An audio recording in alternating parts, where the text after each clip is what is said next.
of course, I could never disappoint you. Never has any woman loved any man more. Oh, what joy, what solace to find the reflection of oneself in another.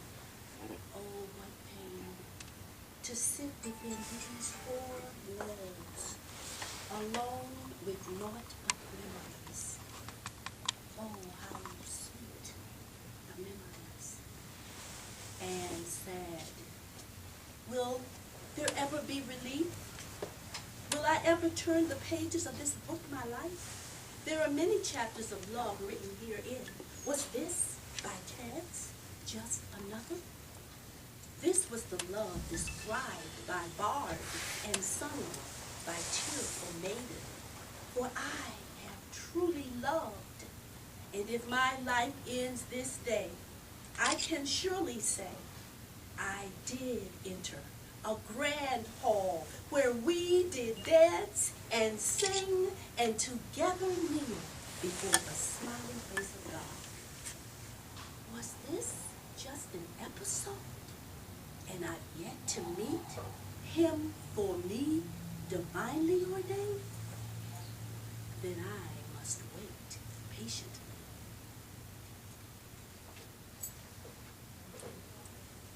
Love, 1970s. Never is love so dear as between two souls reunited after a long and odious separation.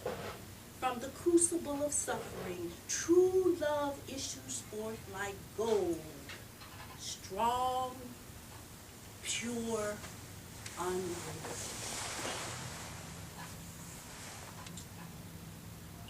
African Liberation Day, 1978. On the hillside of Malcolm X Park, on concrete around the swimming pool, these hundreds of my people, with inquiring minds, hopefully congregated for the African Liberation Day rally. They were seeking a solution. Merchants dressed in the finest cultural apparel, selling high-priced health foods, dope-seeking vandals looking to get high, unable to pay the price of manhood, self-sacrifice. Big booty ladies, shaking, pants tight studs. They all came out to give our revolutionary leaders a chance to replace their worn-out mentality. Look out for yourself. They came in need of more than man alone can give, in need of a universal chance to change their inner natures, which calls for behavioral modification from the deeper recesses, inner self. Speeches are not the solution. Evil is an awful thing, as we in the diaspora know, and to rid ourselves of evil's mean effect, we must go to the root of the problem. We must master self. It does not matter what route one chooses, nor the philosophy or form, to build a nation. To rebuild a nation, like antiquity, we must guide ourselves with truth, anchor ourselves in love. We must treat every man, every woman with respect, unite around the issues fundamental to our shared existence, and direct all our energy towards destruction of our mutual enemy. We must establish discipline within our group and within ourselves. Rise early in the morning to reflect upon our individual goals. Each day we must plan and prepare. We must take time to acknowledge our existence on this plane, thanking the energy-sustaining Creator for our lives. Are you a part of the revolution? Purify yourself of evil thinking. Correct your poor eating habits and exercise. These are a few of the areas of life that need exemplifying among my beloved people. Scadden, Art, Slate, Merger, and Foam, 1980. Looking out of the 45th floor, office of Scadden, Orps, Slate, Mager, and Plum. I am waiting in the reception room. My best friend is offering her talent as the medium of exchange to a midtown law conglomerate. Buildings, cars, streets, speckles of green trees, ceiling of blue sky. A deep intake of air helps me absorb the panoramic view of New York City.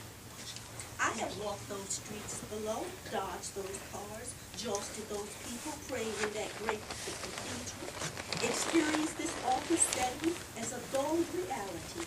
I have rushed to my desk before 10 o'clock, waiting for the colored man pushing the coffee truck. And on every other Friday, I have collected $175.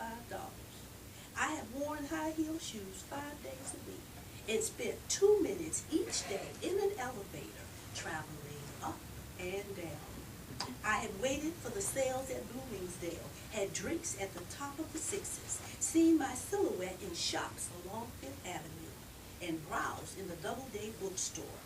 I have delighted my palate with a midday luncheon special and bought a butter pecan ice cream cone at the 51st Street Mini Park. And then I withdrew. I recoiled to a world at the core of this and all worlds. I slowed down to no fairness and watched my thoughts and counted my breaths.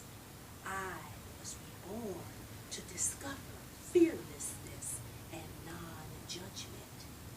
Could I again embrace this granite, submit to routine, comply with deadline, respond with courtesy? Could I deliver the price of my life in exchange for my place in this world of technology and computers? Is there space for antiquitous saint in this greed abomination, burning flesh in its capitalistic furnace?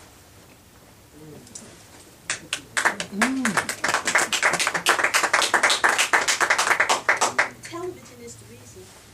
1982, this was before we had iPods and, texting.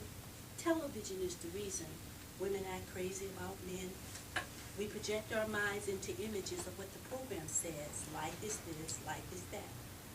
What about every moment we do not live watching television?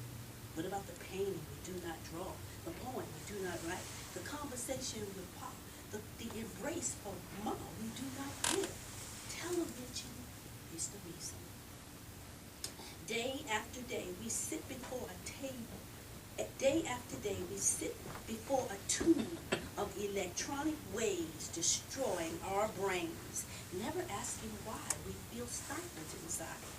We cannot hear a word in our present world. We watch someone we don't know, and everything they say is gospel.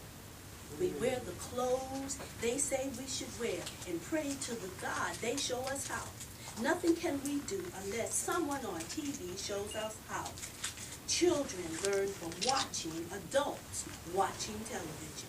Girl, I got to go home and watch my stories. Man, I got to go home and watch the Super Bowl. Mommy, is it time for my cartoons? A world of amusement for a nation of kids.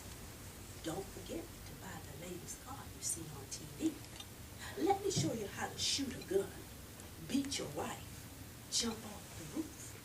Let me show you how to lie, to cheat in disguise. In every nation, in every language, there is a program just for you. Situations contrived so unlike reality, designed to keep you in line, to direct your mind, to control your every act. Television is the reason.